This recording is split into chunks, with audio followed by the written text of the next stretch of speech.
네, 안녕하세요. 즐거운 금요일 퇴근길입니다.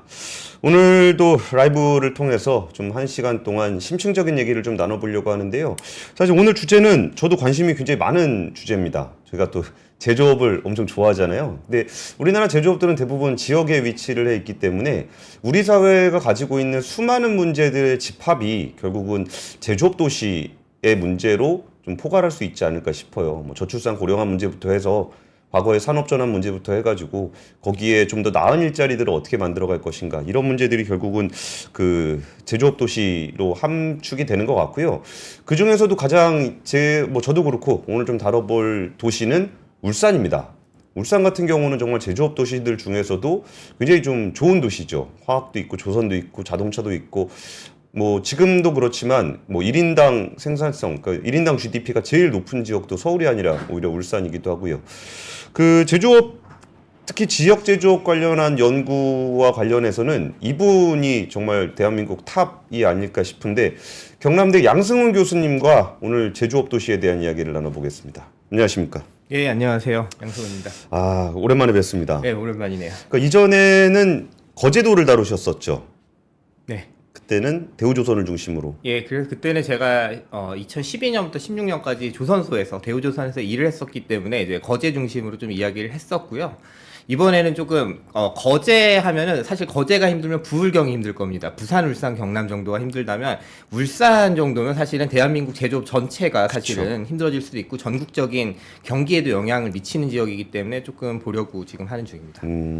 이번에 책 쓰셨는데 제목이 좀 무섭습니다. 울산 디스토피아. 네. 이건 울산에 대한 얘기고 제조업 강국의 불안한 미래라는 거는 우리나라 제조업 전체를 좀 포괄하신 것 같은데 뭐 자세한 얘기는 차차 나눠보기로 하는데 뭐 주로 어떤 내용들이 좀 담겨 있나요? 예. 제가 울산에 이제 한 2020년대 이제 코로나 시절부터 좀 다녔어요. 울산을 이제 뭐 한 달에 한두 번 이상은 뭐 제가 조선업을 원래 연구하기도 했고 자동차에도 좀 관심이 있어가지고 다녔는데요. 가가지고 보면 굉장히 지역분들이 낙관적이에요. 뭐 우리 이제 경기 사이클만 돌아오면 우리 괜찮다 하는데 여러 가지 살펴보니까 이게 한 2030년 정도 되면은 아, 이 도시가 쉽지 않겠다. 이런 좀 전망이 들어가지고 그걸 정리하는 작업을 좀 연구를 하면서 진행했습니다.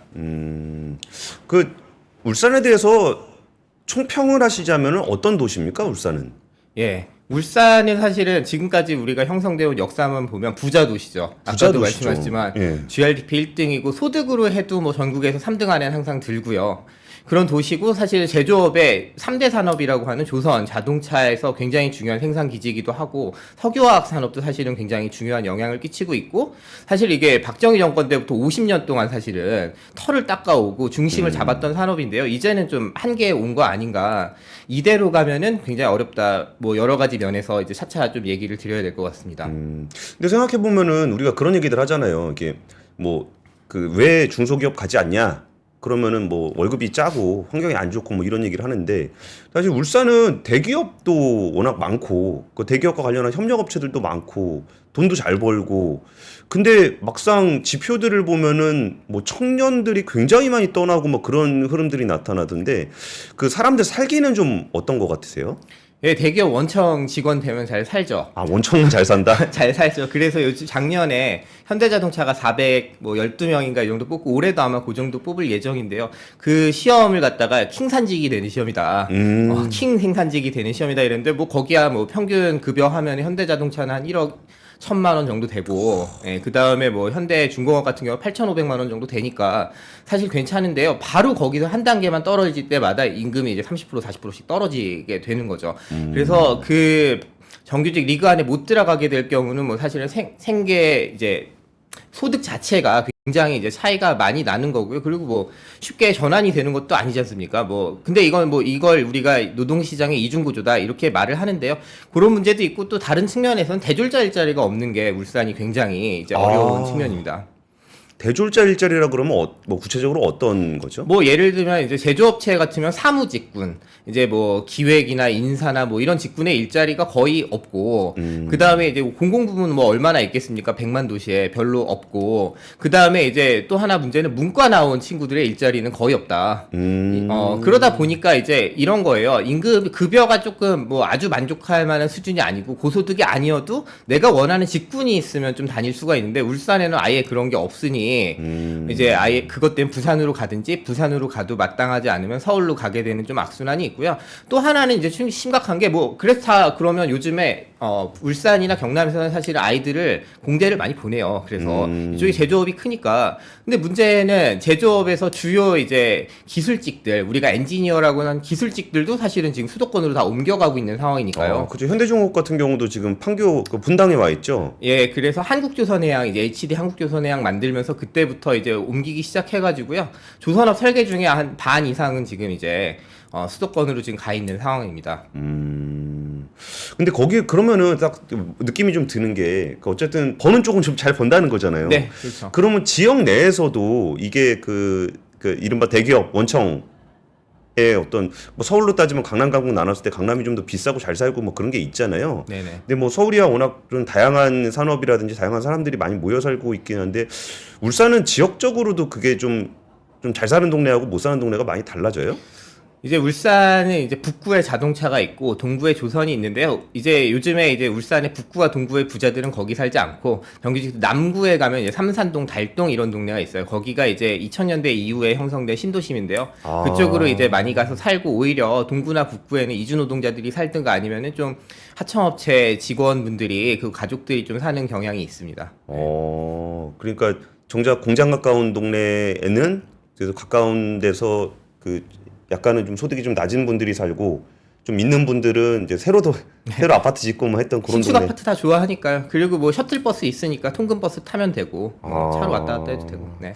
요즘에는 또 그리고 부산에도 또 많이 삽니다. 해운대 이쪽에서 이제 길이 잘 돼 있어가지고요. 예. 그렇게도 좀 다니는 것 같습니다. 근데 사실 그 원화청 문제라든지 뭐 임금의 이중 구조라든지 뭐 이런 문제들은 사실 뭐 굉장히 좀 고질적인 문제잖아요. 네. 그러니까 이게 뭐 지금 와서 특별히 뭐 더 악화됐으면 악화됐을지 모르지만 그렇게 새로운 문제는 아니잖아요. 네네. 근데 지금 양 교수님이 이제 책을 쓰면서 울산을 관찰했을 때 좀 어떤 부분들을 좀 미래가 불안한 디스토피아라는 포인트를 좀 잡으신 거예요? 제가 아까 2030년 말씀을 드렸어요. 지금 이제 현대중공업이나 현대자동차에서 매년 1000명 이상 단위로 퇴직을 합니다. 지금 2000에서 3000명까지. 베이비 부모들. 베이비 부모들이 퇴직을 하거든요. 근데 신규 고용 정규직은 아까 이제 현대자동차가 400명을 뽑았다고 했는데 이게 매년 400명을 뽑았던 것도 아니고요. 계속 안 뽑다가 이번에 모처럼 한번 이제 정의선 체제에서 이제 생색을 낸다고 말할 수는 없지만 어쨌든 ESG적인 차원에서 고려 때문에 뽑은 거지 사실은 안 뽑고 있거든요. 이게 우리가 원하청 이중구조가 있더라도 지금 안정적으로 일정 수준 정규직을 뽑는다면 사실은 하청들의 문제만 해결해주면 돼요. 이분들 임금을 조금 올려주든가 하면 되는데 아예 그냥 안 뽑아도 되는 체제로 자동차는 가고 있고 그 다음에 중공업 같은 경우는 이제는 내국인도 안 써도 되는 체제로 갖고 가려고 외국인들로 이제 생산 인력을 쓰려고 하는 경향으로 가고 있으니 그게 어떤 문제가 되냐면요. 도시 차원에서는 연봉 1억짜리들이 퇴직하고 연봉 3천만 원짜리들이 일자리를 대체하게 되는 거고요. 예, 지역 청년들 관점에서 아빠는 1억씩 가져와가지고 내 식구 먹고 살았는데 나는 이제 3천원에서부터 시작해야 되는 그러한 상황이 되니 지역에 살 이유가 없고 그나마 이제 뭐 원청이 아니어도 그 지역에 괜찮은 부품 클러스터들이 있고 또 조선 기자재 업체들이 이제 동남권에 넓게 포진해 있는데 그런데 이제 있느니 그냥 난 떠야겠다 이런 생각이 강화되다 보면 지역 이탈도 강해지고 그나마 있던 뭐 제조 중소 중견 여기가 우리가 소부장 말할 때 그 부잖아요. 부품과 그쵸. 이제 네. 소재를 담당하는 이런 회사들이 다 경쟁력이 더 약해지는 악순환의 고리로 가는 게 아닌가 그런 점에서 이제 같이 살펴볼 필요가 있다 이렇게 생각을 합니다. 알겠습니다. 그러면 이제 좀 구조적인 얘기를 하기 위해서 그 기반이 되는 역사적인 얘기를 좀 해볼게요. 이게 사실 울산이라는 도시에 이제 울산이라는 단어를 지우고 나면 사실 한국이 지금까지 성장해왔던 제조업 기반이 어떤 식으로 만들어졌는지에 대한 이야기와도 일맥상통할 것 같아요. 그러니까 울산이 만들어지게 됐던 그런 계기 역사에 대한 이야기 좀 부탁드릴게요. 예, 울산은 원래 일제시대에도 석유 비축기지로 있었고, 거기에 터에 이제 여러 가지 기반 시설이 있다 보니까 뭐 이승만 때도 중시했던 지역이고요. 박정희 정권이 들어오면서 이제 특정 공업지구로 울산공업센터라는 걸 62년에 짓습니다. 뭐 그때까지는 이제 여기를 가지고 공업을 좀 키워야지 정도의 이제 막연한 생각이었는데요.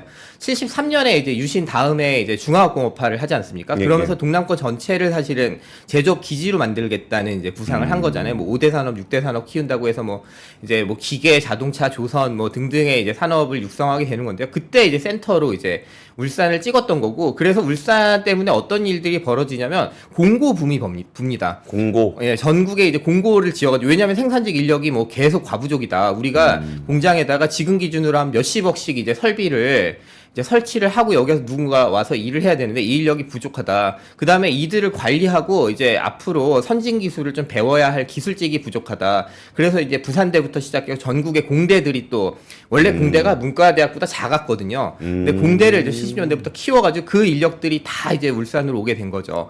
우리가 이제 이촌향도라고 하면 다 서울로 온 줄 알잖아요. 예. 촌에서. 근데 사실은 두 갈래 길이 있었던 거죠. 한쪽에서는 시험 공부를 잘해가지고 뭐 고시를 합격하거나 대기업에 사무직 취직하는 그런 사람들이 있었다면, 딴 사람들은 이제 내가 한 중학교, 고등학교밖에 나오지 않았지만 기술 배워가지고 내가 이제 공장에 가서 이제 제조업체에서 내가 한 가족을 내가 건사하겠다, 이런 생각으로 올 수 있는 한 갈래 길이 있었는데 그 예.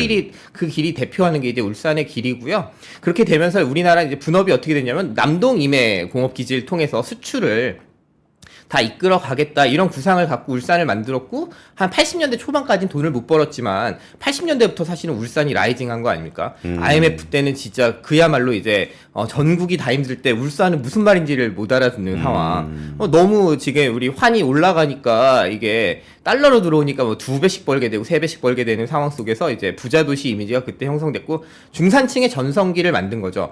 우리가 이제 중산층 하면 사무직들을 많이 생각하죠. 화이트 칼라의 사무직을 생각하지만 사실은 이제 땀 흘려서 일하는 사람들이 중산층이 될 수 있다는 우리나라에서의 보통 사람들의 신화는 울산을 기점으로 해서 그 주위에 이제 남동 임해 지역이 만든 거죠. 알겠습니다. 근데 사실 그 전에 그 거제도 얘기해 주실 때 보면은 이렇게 딱 대우조선 잠바 딱 입고 가면은 막 외상도 잘 되고, 이렇게 소개팅 갔을 때도 이게 딱 여기서 대우조선 이거 하면은 좀 알아주고 뭐 이런 얘기가 굉장히 좀 인상적이었는데, 울산도 그 지역 특유의 그런 문화들이 좀 많이 있나요? 예, 그 울산에서는 이제 5시, 6시 되면 조선소에서 오토바이 부대가 이제 싹 나오면은 그 근처에 있는 전화동, 그다음에 조금 나가면 미포 가기 전에 뭐 방어진 이런 데 있는데 이제 바글바글 하고, 그분들 뭐 이제 조선소 이제 다 비슷하지만 뭐 이렇게 가서 돈을 쓰기도 하고, 당연히 그분들도 작업복 입고 돌아다니시고요. 그럼 뭐 구매력을 보여주는 건 뭐 대단하고, 그 동구에 가면은 좀 재밌어요. 울산 동구가 백화점과 병원과 대학병원과 조선소와 호텔이 다 있는. 그래서 이제 거기 울산 네, 동구에 있는 현대백화점이 한때는 또 굉장히 매출면에서 전국의 최상위권에 위치하는 이제 조선업 포항식이에요. 그런 이제 영화를 누리기도 했었죠. 네. 근데 사실 그게 구조적으로 변한 거는 별로 없을 것 같은데, 사실 제조업에서 여전히 현대차는 사상 최대 실적 내고 있고, 서울에서 보기에는 뭐 조선 같은 경우도 이제 수주 잔고가 거의 한 3년치 정도 쌓이면서 오히려 일할 사람이 없다, 그런 얘기들 하고 있고, 뭐 석유화학이나 정유가 안 좋다라고는 하지만 그렇다고 해서 돈을 못 버는 것도 아닐 텐데, 그전하고 달라진 게 뭐가 있는 거예요? 예, 두 가지를 말씀드리면 될 것 같아요. 하나는 이제 회사들이요, 이제 87년에 이제 노사 분규가 굉장히 심하고, 우리 뭐 민주노조 운동이라고 하는 게 이제 우리 민주노조의 모태기도 한데, 그런 운동이 강화되면서 사실은 굉장히 많이 싸웠잖아요. 우리 뉴스에 보면은 춘투를 한다, 현대자동차 춘투한다면 전국의 제조업체들 다 파업하고 그랬는데, 예. 그러다 보니까 현대자동차는 이제 노동자를 아무나 와서 일할 수 있는 공장으로 만드는 게 90년대부터 비전이었고요. 그게 이제 누구나라는 게 어떤 의미죠? 숙련이 필요하지 않은 공장. 와서 몇 시간 배우고 며칠 배우면 누구나 와서 조립할 수 있는 공장을 만들었고, 그 얘기는 이제는 정규직으로 사람을 뽑을 이유가 별로 없어진 거죠. 원래는 정규직을 뽑는 이유는 기술자 안 도망가게 하려고 하는 거거든요. 와가지고 일을 열심히 하면은 내가 계속 급료를 올려줄 테니 우리 고장 나면 네가 직접 고치고 품질도 네가 책임지고, 이런 건데, 이제 서로 불수신이 심하니까 자동차 같은 경우 안 뽑아주는 체제가 됐고, 그러다 보니까 앞으로는 이제 정규직은 정말로 정책적으로 정부가 이제 좀 뽑아라 할 때만 뽑는 게 됐고, 본인들은 별로 이제 안 필요하게 되는 이제 그런 상황이 된 거고요. 중공업은 이제 하도급 실험을 끝낸 것 같아요. 이제 원청을 안 쓰고 전부 다 하청 이제 사내하청에게 맡기고 그다음에 많은 이제 블록들을 이제 외부에서 만들어서 모듈로 가져와서 누가 작업해도 되는 체계를 이제 만들고 있는데 그러면 사실은 울산의 동남권의 정부가 기업들이 어려우면 공적 자금 많이 넣잖아요. 예. 뭐 십몇 조를 넣기도 하고 뭐 거제도 그랬지만 사실은 다른 데도 마찬가지인데 이제 그럴 이유가 없어지는 거죠. 왜냐면 여기가 그렇게 뭐 고용도 별로 없고 이제 산업적으로도 별로 중요한 위치가 아니게 됐다. 이런 측면에서 이제 그런 문제가 있고요. 또 하나 이제 두 번째 측면인데 첫 번째 생산직 얘기고 두 번째는 이제 여기에는 예전에 사실은 그 후행 직접 제조를 하는 것과 관련된 기술자들이 굉장히 많이 있었습니다. 그리고 그것 때문에 울산대 공대나 뭐 부산대 공대, 부산대 뭐 동아대 공대도 있고요.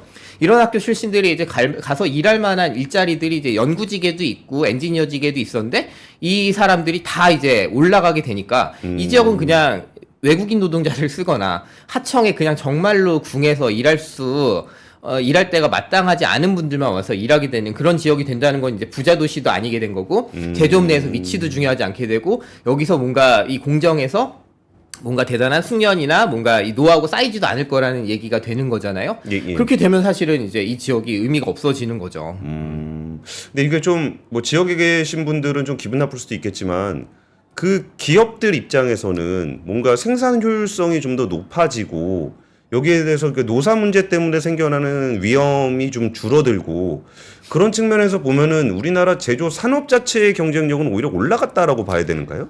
예, 그래서 이제 제가 무슨 얘기를 요즘에 하냐면 현대자동차가 이제 드디어 공중부양을 시작했다. 공중부양. 원래는 세 가지 다리가 있었어요. 하나는 지역이라는 다리가 있었고요. 그 지역 이제 공장이 거기 있기 때문에 지역 사회하고 잘 지내야 한다. 예. 그 다음에 이제 노동자들의 숙련이 있으니 노동자들을 붙들어야 하니까 노동조합하고도 잘 지내야 된다. 세 번째는 부품업체들하고도 잘 지내야 된다. 제때 공급해야 되고 우리가 원하는 걸로 해야 된다. 근데 세 가지가 이제 다 필요가 없어진 거예요. 어느 지역에도 공장을 짓는 게 현대자동차 차원에서 어려운 일이 아니게 됐고요. 뭐 광주에 지어도 되고 서산 당진에 지어도 되고 뭐 모두 다 환영하잖아요. 그 다음에 이제 뭐 노조하고 잘 안 지내도 노조의 숙련이 별로 노동자들의 숙련이 별로 아쉽지가 않게 된 상황이 되니까 뭐 우리는 엔지니어들 데리고 남양에서 다 해보면 돼. 뭐 이렇게 생각하다 보니까 그들에 대해서 별로 필요가 없어졌고 세 번째는 이제 뭐 부품업체들도 이제 그냥 우리는 잘하는 업체 데리고 할 거야. 그 전까지는 사실은 현대자동차가 아무리 뭐 후려치기를 하네 이런 얘기를 했어도 같이 잘하는 업체들은 데리고 해외 진출도 같이 하고요. 벤더들을 육성했는데 이제는 테슬라 납품해봐. 벤츠 납품해봐. 뭐 폭스바겐 하냐, 도요타는 납품이 되냐, 이런 걸 기준으로 자꾸 가져오려고 하다 보니까 거기하고도 이제 예전처럼 함께 간다는 그게 없는데요. 그게 한편에서는 현대자동차 관점에서 굉장히 이제 짐을 덜어낸 거라고 느낄 수도 있을 것 같아요. 이제는 뭐 굳이 안 챙겨도 되고 다 할 수 있으니 우리는 글로벌 베스트로 갈 수 있는 길로 하고 실제로 수익으로도 지금 이제 뭔가 수익의 모멘텀이 생긴 거 아니냐 이런 생각을 하는데 근데 그거는 이제 현대자동차 관점이고 이제 지역에 있는 관점에서 굉장히 아쉬운 사람이 되어버린 거죠. 지역이 굉장히 그다음에 노동자들이 그다음에 업체들이 아쉬운 상황이 되다 보니까 이게 전체 전국적인 경제 차원에서는 대한민국 경제 관점에서는 이게 좋은 일인지는 좀 판단할 만한 문제가 됐다. 그다음에 이제 조선업 같은 경우는 그래도 사람이 필요한데요. 이제 이것도 마찬가지로 원청을 안 써도 되고 하청에서 그냥 하도급만 써도 되면 정부가 좀 희망해서 임금을 좀 올려줘라. 저도 이제 상생협의체에 들어가 있습니다만 좀 올려주겠으나 본인들은 이제 부담이 없는 거죠. 어떤 부담이 없냐. 언제든지 해고할 수 있고 언제든지 업체야 좀 정리할 수도 있고 고용조정을 할 수 있으니까요. 그러면 이제 그렇게 됐을 때 이제 우리나라에서 수도권을 제외하면 그래도 살만한 지역이 부산, 울산, 경남이고 부산, 울산, 경남에서 울산이나 창원이나 거제에 있는 회사들로 출퇴근을 하면서 돈을 벌고 돈을 쓰는 거잖아요. 그럼 이 지역은 이제 그런 희망이 점점 희박해지게 되면 이 사람들 다 수도권에 가게 되면 수도권 경제는 또 수도권의 생태계는 견뎌낼 수 있냐. 우리가 집값 때문에 뭐 일자리 때문에 지금 결혼을 수도권에 다 몰려드는 바람에 못한다고 하는데 이 딜레마가 전국적으로는 더 심해질 수 있다. 현대 울산에 있는 대기업들은 오히려 지금 글로벌 시장에서 약진할 수도 있지만 그런 문제가 있고 또 사실은 인력적으로 다양성이라는 측면에서 보면 다양한 지역에서 다양한 이제 기술과 자질을 갖고 있는 사람들을 데리고 있어야 조직이 조금 더 좋아지는 측면인데 그런 면에서 어떤 면에서는 장기적인 약점이 또 될 수도 있다. 이런 딜레마들이 지금 있는 것 같습니다. 근데 사실 제일 큰 문제는 그 사실 기존에 계시던 분들은 뭐 정규직 계시는 분들일 거고 그러니까 중장년층들이야 이제 뭐 베이비부머나 이런 분들은 진짜 그 고도 성장의 어떤 그 고생도 엄청 많이 하셨겠지만 그 성장의 과실도 좀 함께 누리셨으면서 이게 어쩌면 행복하게 은퇴를 하실 수도 있을 것 같은데 그 지역 청년들은 좀 분위기가 좀 어때요? 요즘에 그 조합원들 아빠들이 고민이 많아요. 왜냐면 자기는 이제 20살에 병역 특례로 와가지고 이제 60이 다 돼가는 거예요. 애들이 이제 30세 막 초반인데 아직 결혼도 못 시켰고 취업도 마땅하지가 않고 예전 같으면 한 20년 전까지만 해도 2000년대 초중반만 해도 사실은 조합원 자녀들에게 특혜가 좀 있었거든요. 채용이 좀 되기도 했는데 그것도 안 되니까 이때 선택을 해야 되잖아요. 이제 어떻게 해야 될지. 한쪽에서는 뭐 공무원 시험 준비시키기도 하고 뭐 서울에 있는 데로 대학을 보냈으면 좀 걱정이 덜 하겠지만 그래도 안 돼. 대부분은 어렵잖아요. 그렇죠. 그러니까 이제 무슨 요즘에 고민을 하냐면 그럼 내가 한 몇 년 더 다녀야겠다. 아직 얘가 자리를 못 잡으니까. 그러니까 이 현대자동차와 이 회사와의 주요 교섭 이슈 중에 하나가 정년 연장이 되는 거예요. 나 65세까지 해야겠다. 지금 도저히 안 된다. 근데 그 시들이 안 빠지면 또 청년들이 취업하기 어려운 거 아닙니까? 근데 이제 그분들 얘기는 우리 3,000명 나가도 니네 몇 명 안 뽑아줄 거잖아. 그러니까 우리 있는 동안 그나마 좀 보전해야 된다. 근데 그렇게 해서는 사실은 협상이 안 되죠. 말씀하신 대로 우리가 이만큼 양보를 할 테니 조금 더 뽑아주고 뭐 임금을 이렇게 하든지 조건을 조금 바꾸든지 이렇게 교섭을 해야 되는데 그런 게 참 어려운 상황입니다 지금. 뭐 그러면 안 되겠지만 내가 나갈 테니 우리 애 좀 취업 좀 시켜주세요. 뭐 이런 생각을 좀 했던 거죠. 하네요. 예전에는 했던 거죠. 그게 됐고. 요 얼마 전에 이제 홍춘욱 박사님이 쓴 책을 보니까 이제 베이비 부머들이 퇴직을 하면 청년 세대는 축복이다 이런 얘기를 들었어요. 그게 전국적으로 보면 맞을 수가 있거든요. 근데 이제 이런 이제 울산이나 창원이나 이런 지역 보면은 축복이 돼야 되는데 그만큼 뽑질 않게 되니 제조업에서 생산직이 중요하지도 않고 조합원으로 뽑고 싶지도 않고 하다 보니 이 딜레마가 지금 있기 때문에 수도권 전체적으로 하면 좋아질 수는 있겠으나 뭐 우리 제조업 도시들의 좋은 일이 벌어질지는 좀 물음표인 상황이에요. 아까 현대차 얘기를 조금 이어가 보겠습니다. 아까 노동자 문제는 조금 이해가 가요. 이게 설비를 자동화를 시키고 그렇게 되면은 이거를 꼭 숙련 노동자가 아니더라도 단순 노무를 하더라도 공장이 잘 돌아갈 수 있게 하다 보면 노조와의 관계, 어떤 노동자에 대한 어떤 락인, 그러니까 좀 발목 잡혀 있는 부분이 좀 잘 올 수 있다. 이건 알겠는데 부품사들 같은 경우는 부품을 공급받아야 되는 건 똑같은 거잖아요. 그러면은 이게 사실 과거에 뭐 쥐어짜고 뭐 거기에 뭐 후려치기 하고 뭐 이런 것들에서는 약간은 좀 제도적인 보완이 이루어지면서 그렇게 옛날처럼 막대할 수는 없을 건데 부품사로부터 현대차가 자유로워졌다는 건 좀 어떤 의미예요? 예, 뭐 이런 거죠. 부품사들이 대부분 이제 설비 투자를 80년대나 90년대에 했어요. 굉장히 낙후되어 있고 1차 벤더들 같은 경우는 좀 사정이 낮긴 한데 지금까지 우리나라 이제 그 자동차 부품사들은 1차 벤더를 제외하면 R&D를 한 적도 거의 없고 할 여력이 없었고 그다음에 이제 우리 지난 정권 때부터 해갖고 지금까지 하고 있는 것 중에 스마트 팩토리 사업이 있잖아요. 이게 사실 한편에선 자동화기도 하고 한편에서는 굉장히 많은 센서를 달아가지고 위험 요소를 차단하거나 품질을 높이는 이제 그러한 사업들인데 그런 것도 못했어요. 그러다 보니까 여기가 지금까지는 그냥 물량을 며칠까지 얼마나 공급해 우리 그냥 도면 다 주면 그냥 그걸 만들어주는 곳이었는데 이제는 자동차 자체가 굉장히 고도화되기도 하고 그 다음에 또 대안이 많아요. 중국에서 사올 수도 있고요. 근데 베트남에서도 부품을 사올 수가 있고 그 복잡했던 그 제품들이라는 게 생각보다 안 복잡해진 거예요. 그 대안이 많아진 상황이니까 현대자동차도 이제 품질 경영에 대해서 굉장히 강박이 있기도 하고 납기나 뭐 이런 부분은 동아시아에서만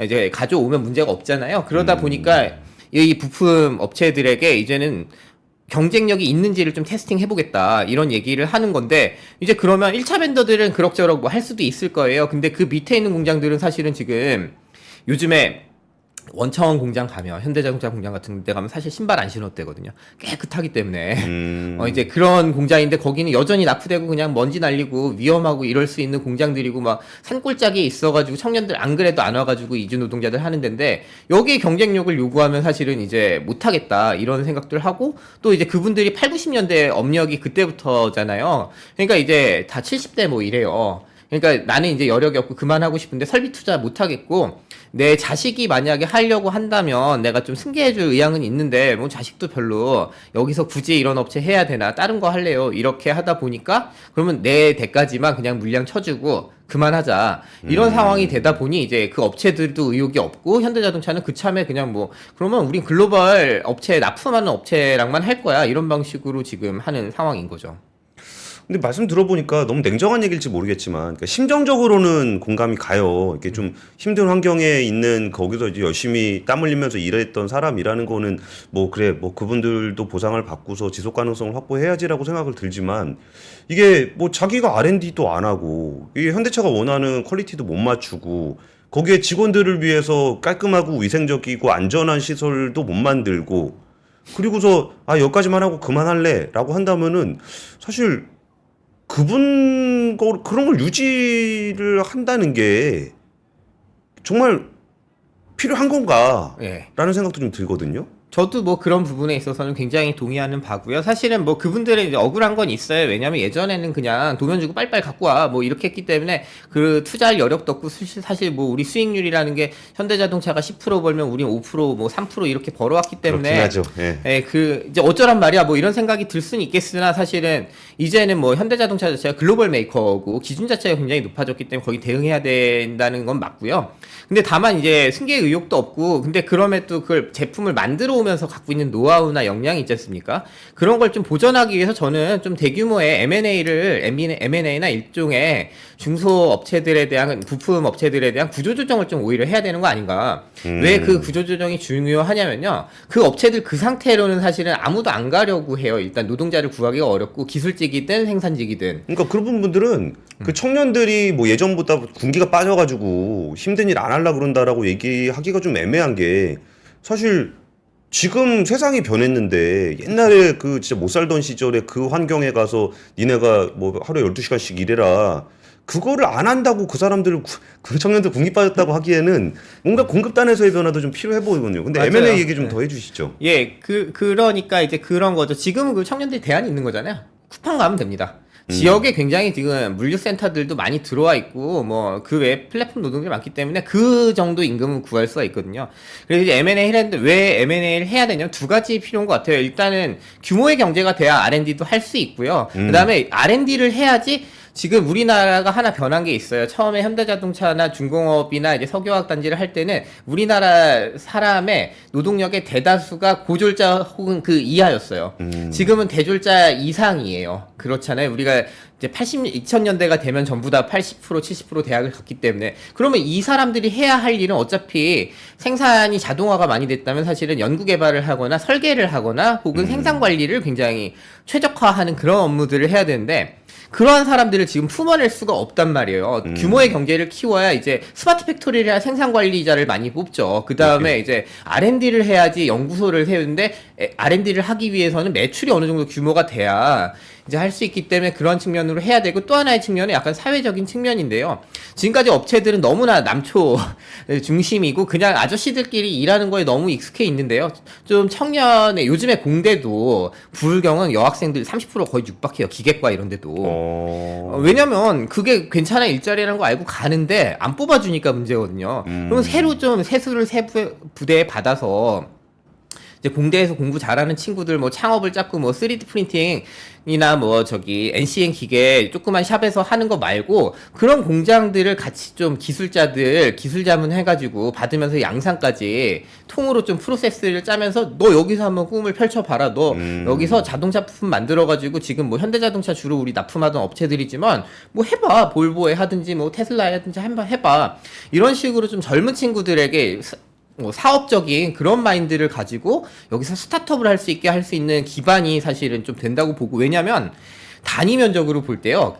지금 퇴직한 기술자와 장인들이 전 세계에서 제일 많은 지역이 선전 정도 빼면은 부울경 분명하거든요. 그쵸. 그러면 그분들 지금 사실 뭔가 되게 재밌는 일을 하고 싶은데 할 수 없으면 그분들 좀 스승으로 삼아서 그 중간 부품 업체들 활력이 없다는데 그렇게 하면 할 수 있죠. 그리고 뭐 거기에 생산직 노동자들도 다시 좀 설비 투자해가지고 깨끗한 공장에서 이제 이 작업할 수 있으면 오지 않겠습니까? 지금은 사실은 아까 말씀하신 것처럼 군기 빠졌다 이런 얘기를 할 게 아니고요. 거기엔 아무도 안 오는 거예요. 거기 이주 노동자들도 와서 한 달 이러면 안 하고 싶어 하고 막 가고 그래요. 산골짜기에 있는 그 2차 밴더 이상의 공장들은요. 사실 그 말씀 들으면서 참 공감이 많이 갑니다. 이게 규모가 작은 데서는 R&D라는 거를 했을 때 뭐 예를 들어서 뭐 한 500억 하려고 R&D 하는 거하고 5천억 하려고 R&D 하는 거는 아예 다른 얘기가 될 거니까 500억짜리 10개 있다고 해서 그 10개가 뭐 R&D를 열심히 할 여력들이 다 없는 거잖아요. 그렇죠. 근데 모아버리면은 그건 좀 해볼 수 있는 여지가 좀 생기는 것 같은데 지금 여성 문제 관련한 것도 좀 얘기를 들어보고 싶어요. 저도 예전에 그 울산에 제조업 도시 관련한 것 때문에 갔다가 거기 계신 사장님 얘기가 여자들은 뽑아도 뭐 애 난다고 뭐 빠지고 그래갖고 실질적으로 남자를 쓸 때보다 한 20-30%는 인건비가 더 들어가는 셈이다. 그래가지고 그게 불만이다 그런 얘기 하시길래 그새 어디 가서 말씀하지 마시라고. 근데 그 문화적으로도 제조업 도시 특유의 좀 이렇게 남성 중심 문화들이 좀 강하죠. 뭐 그 이제 관행으로 어느 정도 정착이 된 건데요. 우리가 그러면 제조업은 원래 남자들이 일하는 거였나? 그거 아니에요. 60년대 잘 생각해 보시면 뭐 평화시장에서 일한 사람 다 여자였고요. 그쵸. 뭐 한일합섬 이런 데가 이제 부울경이 되게 큰 이제 섬유화학이었는데 섬유 업체였는데 그런데 다 여성들이 일했거든요. 그쵸. 근데 이제 중공업을 하면은 이 무거운 거고 그리고 아까 말씀드린 것처럼 공고는 다 남학생들이 갖고 또 공대도 남학생들이 갖고 병역 특례로 하다 보니 남자들이 많이 와서 일을 하게 됐잖아요. 그냥 다 남자들끼리 일하다 보니까 그게 수월하고 예전에는 그런 핑계는 있었어요. 이제 완력을 쓸 일이 많다. 실제로 뭐 무거운 용접기도 들어야 하고 뭐 그 외에도 여러 가지를 해야 되니까 그랬다는데 지금은 다 설비로 하잖아요. 완력을 그쵸. 쓸 일이 없어요. 그러면 사실 이제 좀 바뀌어도 되는데 지금까지 일했던 관행 때문에 그렇고 문제는 그렇게 되다 보니까 이제 뭐냐면 그분들이 많이 입사한 게 이제 80년대, 90년대잖아요. 예. 그분들이 다 이제 결혼을 해야 되는데 이 원래 전통적으로 산업 도시들은 다 20대 여성들이 나가요. 타지요. 왜냐면 뭐 마땅히 할 게 없으니까. 그랬다가 20대 후반, 30대에 들어왔고 결혼하러 들어왔던 거거든요. 결혼하러 들어오죠. 왜냐면 벌이가 괜찮으니까. 남편 벌이가 괜찮으니까. 남편 벌이가 괜찮으니까. 근데 지금은 사실은 이제 다 대학을 보냈잖아요. 딸들을 대학 안 보내는 동네는 이제 없거든요. 어디 뭐. 그쵸. 그럼 대학을 간다는 건 자기 이름으로 커리어 패스를 만들고 싶어 하는 건데 이 지역의 커리어 패스에는 내 이름은 들어갈 데가 없네. 이제 그런 상황이 되니까 나가게 되고 옛날 같으면 남편 벌이 때문에 대학을 관두고 와서 결혼하러 오겠지만 누가 요즘에 그렇게 옵니까? 그나마 이제 여기에 우리 친정도 있고 뭐 친구들도 있고 하니까 살아봐야지 하는 친구들이 부산 정도 가는데요. 부산이 이제 인구가 350만인데 여기가 내수 경제가 크지 않으니까 서비스 섹터가 크기가 어렵잖아요. 수도권만큼 안 되니까 좋은 일자리가 없어요. 서비스 섹터에. 뭐 그러다 보니까 굉장히 박봉이고 그러다 보니까 좀 뭘 좀 해보려고 하면 결국에는 또 나가게 되는 이제 그런 상황이 이 제조업 위주로 돌아가고 다른 방식으로 조직 문화가 안 바뀌면서 생긴 딜레마하고 연결이 돼 있습니다. 알겠습니다.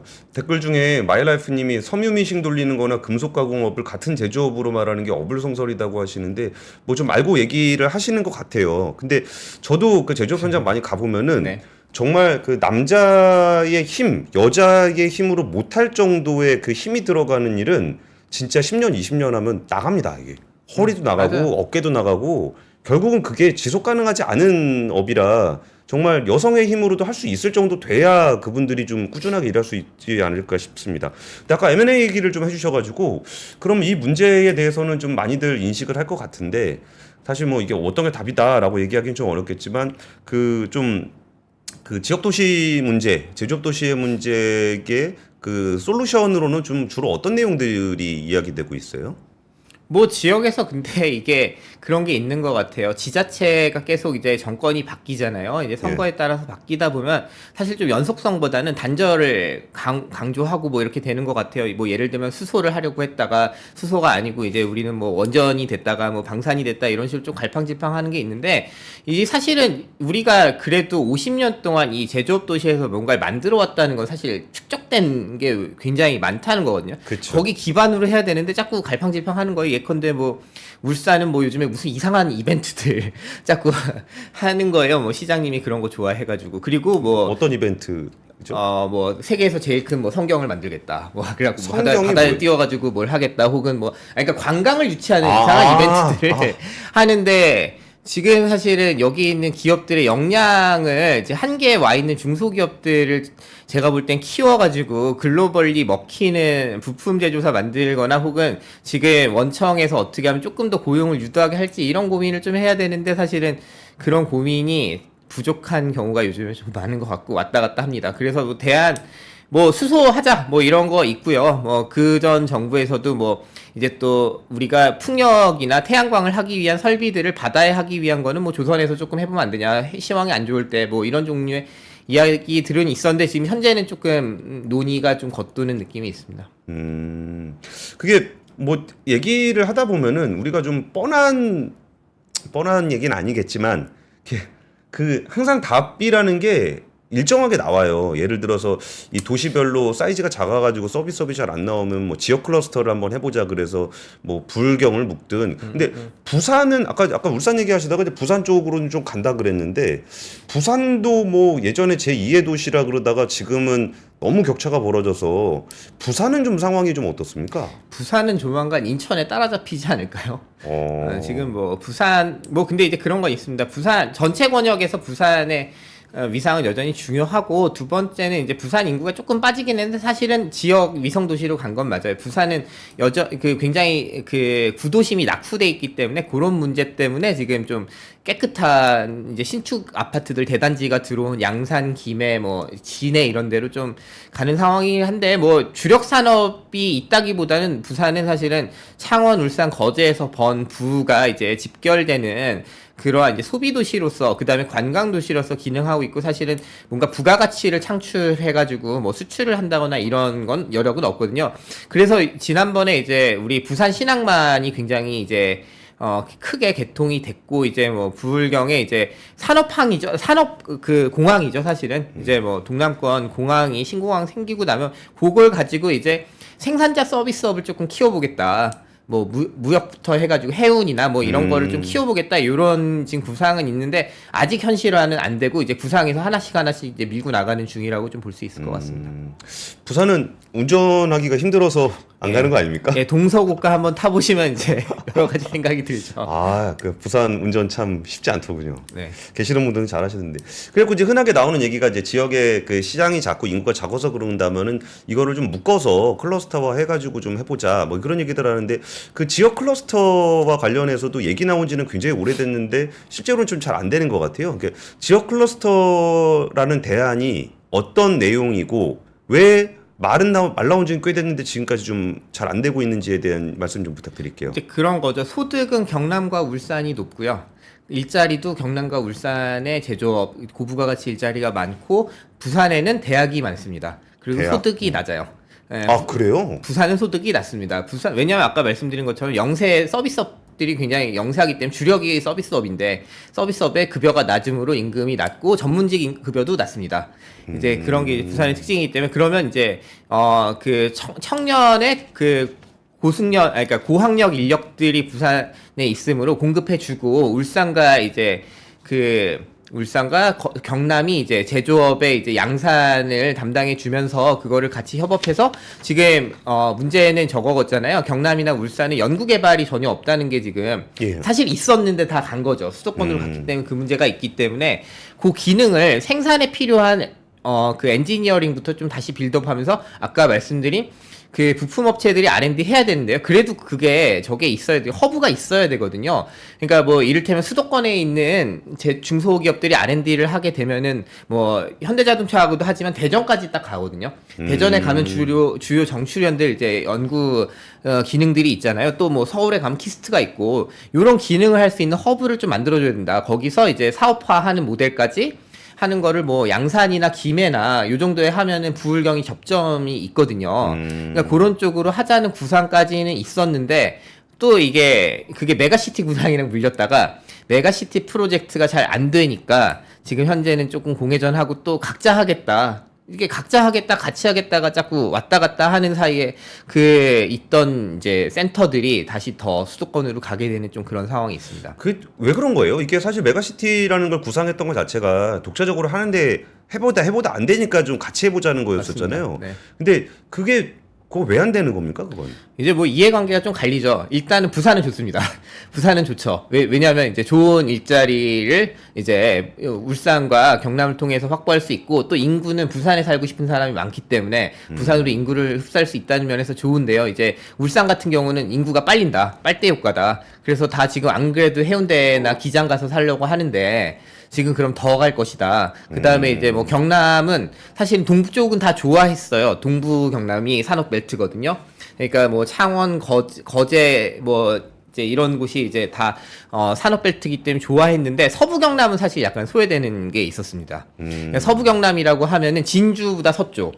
거기는 사실은 제조업은 별로 없거든요. 뭐 남해도 같은데 제조업이 없잖아요. 이제 하동이나 뭐 이런 곳들은 이제 좀 비토하는 게 있어가지고 그런 게 이제 맞물리다 보니까 이제 프로젝트 전체가 한 번은 이제 엎어진 거였죠. 근데 저는 뭐 사실은 옥상옥으로 뭐 광역연합을 만들고 안 만들고는 중요하지 않지만 공동으로 협업하는 기반을 만드는 건 중요했고 공동 연구하고 그거를 가지고 아까 뭐 중소업체들 창업한달지 혹은 대기업에 이제 필요한 생산 기술들을 공급하는 건 되게 중요한 일이었다고 생각하는데 그것까지 좀 같이 안 되는 점이 좀 아쉽고요. 뭐 예산상에 뭐 지금 뭐 분명히 칸막이가 쳐져 있으니까요.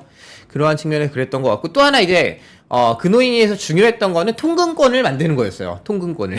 통근권이 뭐죠? 지금까지는 차 없으면 사실은 부산 내에선 지하철 타면 돼요. 근데 울산이나 경남은 차 없으면 이동이 안 됩니다. 그래서 무슨 일이 있냐면 창원에서 이제 그 부산에 있는 일자리를 찾아서 만약에 가게 되면 이사를 해야 돼요. 30분에서 1시간이면 되는데 왜냐하면 버스 기준으로 하면 9시가 넘어가면 막 차 끊기고요.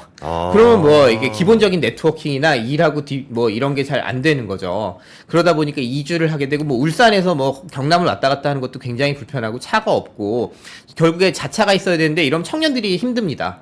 청년들이 취업하자마자 차부터 사야 되는 상황이 오기 때문에 이제 그런 면에서 이제 전철망을 좀 강화하자 이런 논의가 있었는데 그것도 지금 조금 약간 사장된 것 같아서 국비 투입도 좀 하면서 그걸 키워줬어야 되는데 그게 안 된 점도 좀 지금 문제가 있죠.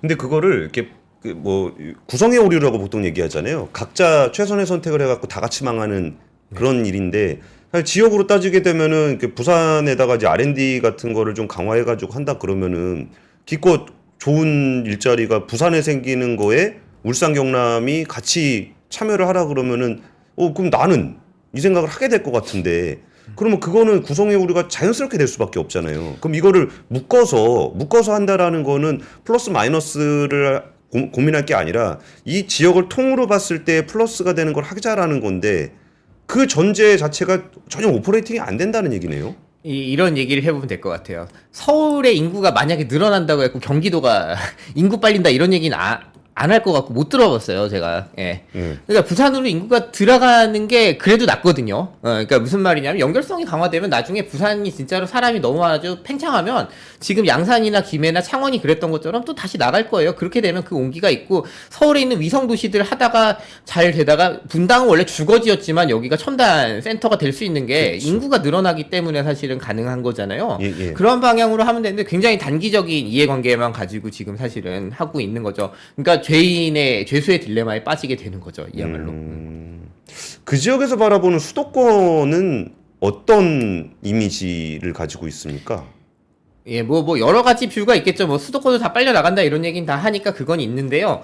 그래도 여기는 그만하면 살만하다 이런 얘기가 있어요. 그러니까 기성세대는 그게 있어요. 이만하면 살만하지 않냐. 왜냐하면 주거비가 비싸지 않고 주거비가 비싸지 않다는 거는 이제 뭐 대졸자가 졸업해서 1, 2억에 이제 전세를 뭐 34평 전세를 들어갈 수가 있고 조금 지나면 신축 아파트도 뭐 5억에서 7억 사이에 매매를 할 수 있으니 그러면 내가 여기 30년을 할 수 있다는 건데 문제는 이제 아까 말씀드린 것처럼 좋은 일자리가 줄어들고 있다. 그 다음에 여성들 관점에서 내가 일하고 싶은 카테고리가 아예 없네. 그 다음에 문과를 나온 학생들도 잘 안 뽑네. 이런 이제 딜레마. 그리고 우린 다 대학에 갔는데 여전히 생산직 일자리만 많네. 이제 그런 딜레마에 있게 된 거죠. 그러다 보니까 이제 안 가고 싶다고 해요. 사실은. 서울로 청년들이 가잖아요. 많이 가고 있고 이게 코스가 그러니까 경남과 울산에서 부산으로 갔다가 마땅하지 않으면 서울로 가는 거거든요. 인구 이동의 추이를 이렇게 살펴보면요. 추적해보면. 근데 정말 가고 싶지 않고 서울 부대 끼고 가면 힘든 거 뻔히 알고 친척 누구 가고 친구 누구 가서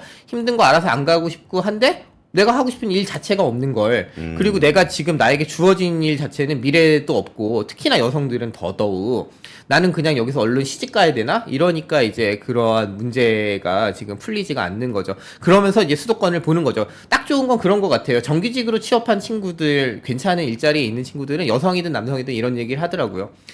아, 저 열심히 요즘 광클해요. 왜? 그랬더니, 아, 여기에는 좋은 뭐 뮤지컬이나 이런 게 없어가지고, 광클.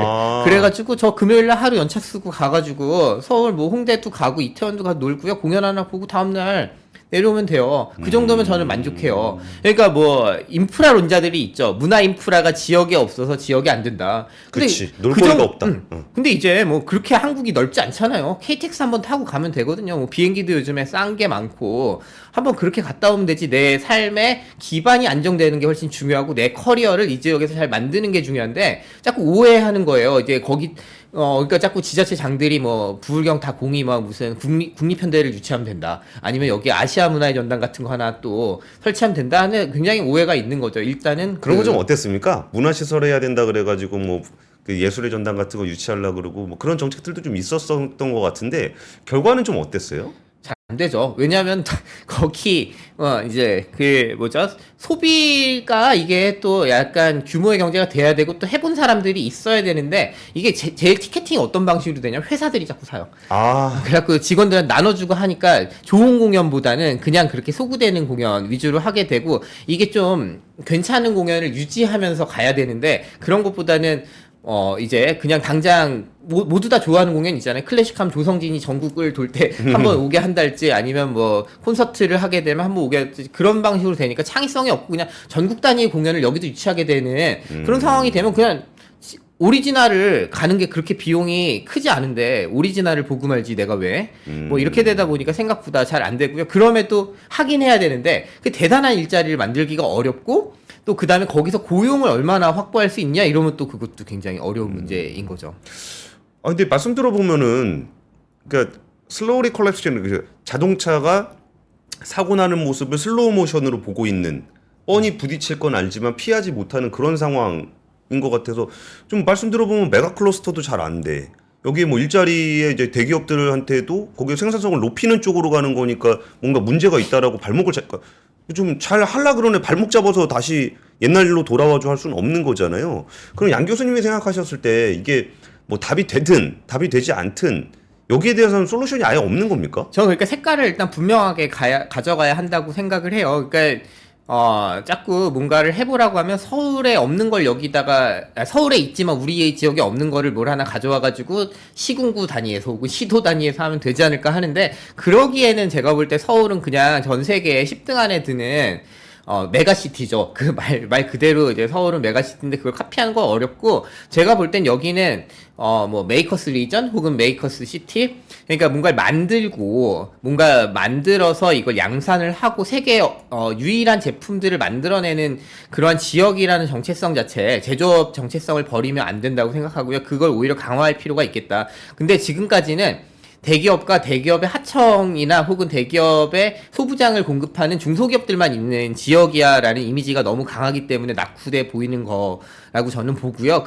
그래서 우리가 사실은 스타트업에서 그 참신하고 청년의 이미지만 빼면 중소기업이잖아요. 시작할 때는. 그렇죠. 그러니까 여기는 무엇이든 도전할 수 있는데 뭘 만드는 거를 도전할 수 있고 우리가 전기차도 해야 되고 에너지 전환도 해야 되고 디지털 전환도 해야 되는데 만드는 건 여기가 제일 잘해 라는 이미지를 가지고 지역의 아이덴티티를 좀 만들면서, 그리고 이제 지금까지는 우리 아버지 세대까지는 뭐 그냥 다 아빠들만 가서 일을 하고 여자들은 다 집에서 아이를 보는 거였지만 여기는 여자들도 뭐 엔지니어도 될 수 있고 뭔가 창업해가지고 실리콘밸리처럼 뭔가 제조 스타트업을 하고 육성해가지고 몇 조 기업으로 유니콘으로 만들 수 있는 지역이야. 이런 거는 사실은 수도권하고 다른 지점으로 소구할 수 있다고 보거든요. 왜냐하면 그만큼 또 공과대학도 많고 일에 공장을 굉장히 친숙해하는 지역이고, 그리고 그런 거에 기반을 두는 엔지니어링이나 그 R&D를 하는 거에 대해서도 익숙한 지역이란 말이에요. 그런 걸 하는 것 자체에 대해서 별로 뭐 다른 지역에서 공장 가면 뭔가 뭐 작업복이 뭐 이게 있지만 그런 거부감이 없는데, 그런 사람들이 굉장히 중산층 신화도 다시 만들고 창업의 신화도 만드는 방식으로 대응하면서, 부산이 굉장히 독특한 도시잖아요. 이제 부산 자체는 사실은 관광 자원으로도 그렇고 우리나라 사람들에게 있어서도 한번 살아볼 만한 지역, 특히 뭐 우리 뭐 광안리가 있는 수영구나 아니면은 뭐 해운대구나 이런 지역에 있는 고급주거나 그 지역에 있는 청년 문화 같은 거는 또 굉장히 전국적으로 이제 좋아하고 가서 살아보고 싶다 이런 게 있잖아요. 그런 걸 살리면서 제가 볼 때는 다른 형태의 이제 그 동남권의 라이프 스타일이나 컬처 같은 게 만들어질 수 있다고 보는 거죠. 근데 그게 작동하기 위해서는 이 제조업이 만드는 부가가치가 이 지역 안에서 돌아야 하고, 그렇기 때문에 그 경쟁력을 지금 대기업들은 좀 저런 문제도 있잖아요. 원청의 본사는 다 서울에 있잖아요. 예. 그러니까 우리가 GRP는 1등인데 그 소득이 1등이 아닌 이유가 본사 때문에 소득 이전이 발생하기 때문인데요. 이 지역에서 그런 기업들을 한번 기존에 있던 중소기업들의 그 제조 역량이라는 걸 활용해가지고 한번 만들어 보면 거기에 기반을 두면서 우리가 한번 유니콘 키워보겠다 이런 각오라면, 제가 볼 때는 제가 뭐 여기서 IT 스타트업이 뭘 뜰 거란 얘기를 하는 건 아니고, 우리가 세상의 모든 제조업체에 들어가는 고급 제품은 다 만들 수 있는 부품 클러스를 만들 거야. 이런 거 제가 볼 때는 이 지역에 할 수 있는 구상이고 아이덴티티고 굉장히 전략 중에 하나가 되지 않을까 이런 생각을 합니다. 그러니까 사실 청년들이 스타트업을 만들고 하려고 그러면은 거기에 이제 일단 기본적인 인적 자원을 육성할 수 있는 구조가 좀 필요할 건데, 교수님도 지금 학교에서 학생들을 좀 가르치고 계셨을 때 우리가 좀 지역에 있는 대학교들이 점점 저출산 문제부터 해서 인력 총원 자체도 줄어드는 게 있고, 또 그거의 쏠림, 수도권 쏠림이 굉장히 심하게 나타나는 것도 있는데, 그 교육 인프라적인 측면에서는 좀 분위기가 좀 어때요? 뭐 일단 탑 티어의 이제 그 인재를 길러내는 학교는 이제 뭐 유니스트나 울산 과기원이 있고, 뭐 조금 북쪽으로 올라가면 이제 뭐 물론 이제 포스텍도 있죠. 거기는 이제 뭐 경북이긴 하나 그쪽이 있고, 뭐 이제 부산대 정도, 그 다음에 경상대 정도의 거점 대학들이 그 정도 되는데요. 지금 말씀하신 대로 지금 이제 사립대들은 사실은 좀 역량이 지금 이제 인원이 자꾸 줄는데 여기에 일단 인재 자체가 공급이 안 되기 때문에 좀 오는 어려움이 지금 분명히 있습니다. 근데 이게 굉장히 큰 얘기가 될 것 같으나, 그럼에도 불구하고 이제 뭐랄까요, 교육 방식이 약간 수도권하고 다른 장점은 있어요. 여기는 현장을 굉장히 많이 끼고 있고, 가서 이제 그 인턴십 위주로 해가지고 인력을 길러내는 체계는 굉장히 잘 돼 있거든요.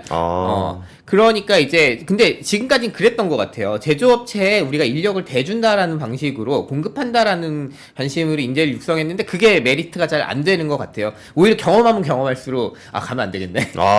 원청 대기업 아닌 가면 안 되겠네. 이런 마음이 있으므로 제가 볼 때 창업 유도 같은 것들을 좀 시도하는 게 오히려 이 지역은 도움이 된다. 그리고 버려지는 공장들이 이제 계속 늘어나고 있다. 그 다음에 이제 도산하려는 업체들이 많이 늘어나고 있다. 이런 점들을 감안하면 그 인프라들을 좀, 그러니까 기업이 할 수 있는 일 말고 정책이 할 수 있는 일 관점에서 보면 그런 것들을 매입하고 인력들을 좀 다시 이제 모으고 조정을 하면서 좀 키워낼 수 있는 오히려 공간이 좀 열리고 있다. 이제 인력은 그 현장 중심적으로 배우는 이공계 인력이 아직은 좀 있다. 이제 앞으로 수도권 유출이 강화되고 지방 소멸이 더 강화되면 어렵겠지만 지금 단계에선 그런 여력은 아직은 있다. 이 정도 말씀드릴 수 있을 것 같아요.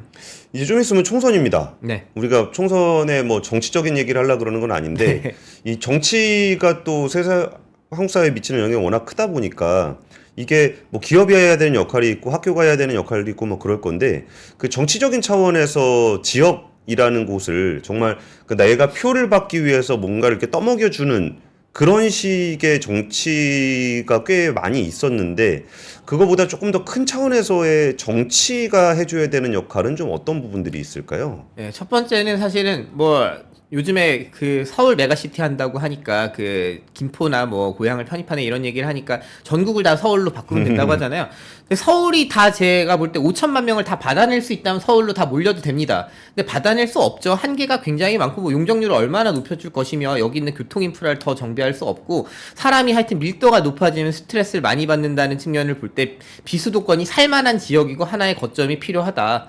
그러한 점에서 이제 우리가 50년 동안 만들어 놓은 우리나라의 제일 큰 제조업 클러스터를 어떻게 평가할지에 대해서 좀 우리 정치권이 고민을 해야 된다는 생각이 드는 게 저런 거죠. 우리가 R&D 예산 얘기 갖고 이 1년 동안 시끄러웠어요. R&D 예산을 91년 이후로 처음 삭감했기 때문에. 그러니까 R&D 예산 늘려야죠. 근데 이 예산 중에 어디가 어떤 분야에 배분되는지에 대해서 우리는 그 기초 응용 그다음에 개발 단계로 나눠가지고 그 단계에 대한 고민을 했던 것 같아요. 이젠 기초 연구를 많이 해야 한다. 근데 거기에 제가 볼 때는 지역적인 분할이 있습니다. 그러니까 생산 클러스터에 맞는 응용 연구와 개발은 무엇인지 이게 사실은 지역이 다른 얘기거든요. 수도권에서 하는 기초 연구와는 다른 방식의, 그다음에 서울의 반도체나 소재 위주로 돌아가는 R&D와는 다른 방식이 있는데 그런 고려들도 조금 정치에서 고려해 볼 필요가 있겠다. 이게 그 자체가 이제 고용과 지역의 산업 발전과 그다음에 우리나라 전체의 이제 그 제조업의 경쟁력에 연결이 되기 때문에 그런 측면을 좀 고려하는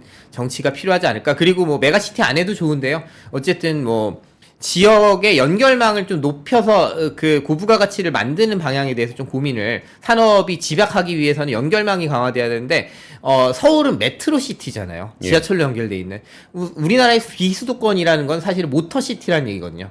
모두 자동차가 있어야만 다니는 건데 우리 전환의 시대잖아요. 전기차로 전환되고 뭔가 모빌리티를, 탄소를 배출하게 안 하고 공장에서 아리백을 해야 되는 시절에는 지방이야말로 오히려 전철망이 강화됨으로써 연결망을, 탄소를 배출하지 않고 정시성을 갖춰주고 청년이 희망하는 그런 교통망으로 바꿀 필요가 있거든요. 제조업의 경쟁력 관점에서 지역의 소멸이란 관점을 소멸을 막기 위한 관점에서도 이러한 논의들을 좀 정치권이 했으면 좋겠습니다. 알겠습니다. 오늘 벌써 안 좋은 얘기만 했는데 마지막으로 울산의 좋은 점 가보면은 뭐 하고 놀면 재밌다.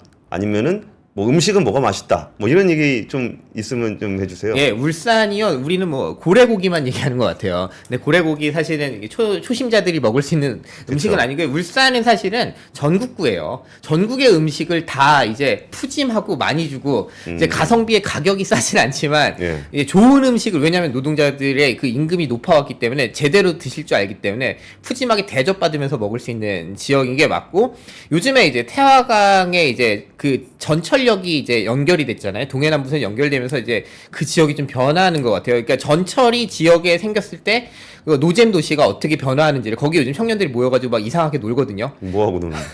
모르겠어요. 뭔가 그 뭐죠, 무슨 몹이지 갑자기 플래시몹 같은 것도 하고, 플래시몹. 예. 뭐 뭔가 이제 노잼을 좀 개선하려는 시도가 있는데 그런 것도 한번 보시면 좋을 것 같고, 뭐 그 부산과는 또 다른 이제 그러한 좀 차분하게 이제 있는 사람들이 심심하게 사는 것 같지만 역동적으로 일하고 또 쉬고 이런 거를 좀 볼 수 있는 도시이지 않을까. 뭐 그럼에도 불구하고 여전히 노잼인데. 아, 말씀 들어보니까 노잼인데. 뭐 왔다가 부산 왔다 갔다 하셔도 좋고요. 예, 네. 댓글창에 뭐 좀 울산 쪽 잘 아시는 분 있으면은 좀 재밌거나 맛있는 그러니까 재밌는 거 좀 알려주세요. 저도 아직 찾는 중입니다. 몇 년을 연구해도 찾기가 네. 쉽지 않은 그런가 봅니다. 사실 이런 얘기, 디스토피아를 얘기하는 것은 또 다른 희망을 찾고 뭔가 달라진 그 사회에 좀 더 나은 미래를 위해서 이런 얘기를 하게 되는 것 같아요. 이 문제는 굉장히 좀 풀기도 어려운 문제기도 하고, 세대 갈등 문제, 뭐 산업 경쟁력의 문제, 그런 변화에 대한 것들은 참 쉽지 않은 것 같습니다. 어쨌든 우리나라에 굉장히 좀 단단한 그 기반이 돼주고 있는 제조업, 그리고 제조업 도시들이 여기서 그냥 노쇠하고 늙어서 사라지는 것이 아니라 뭔가 좀 더 달라진 모습으로 미래의 한국 경제의 새로운 신성장 동력이 될 수 있는 그런 기반이 되는 그런 얘기들을 좀 더 많이 나눠봤으면 좋겠습니다. 지금까지 경남대의 양승훈 교수님과 함께했습니다. 감사합니다. 예, 감사합니다.